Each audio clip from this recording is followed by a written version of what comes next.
injection plastic molding company, so we are an energy-intensive company. We have 4 plants in Vicenza, so our products are all made in Italy. Indeed, I would say made in Vicenza, where we have 2 production plants and 2 logistics platforms. The total annual consumption is about 10 million kilowatt-hour a year, divided into about 60% to 40%. Then 60% of this is 6 million kilowatt-hour.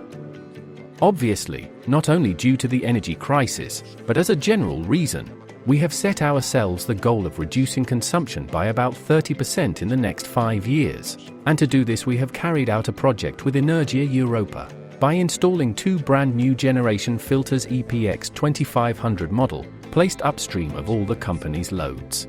We did some tests at the beginning of the year, and today we can say that they are 100% operational. We needed 2 because there are 2 2000 kVA transformers, so the filters are 2500 amperes. We have placed one at an energy efficiency 3 and the other at 2. But before the beginning of the new year, we will also bring that one to level 3. This has allowed us to reach an energy efficiency percentage of almost 7% on one line and about 4.5% on the other. This corresponds more or less to about 400,000 kilowatt-hour saved per year, which roughly corresponds, numbers in hand, to 190 tons of CO2 saved in a year. This is fundamental for us, because in addition to the economic savings, we have also a goal of achieving the reduction of CO2 emissions.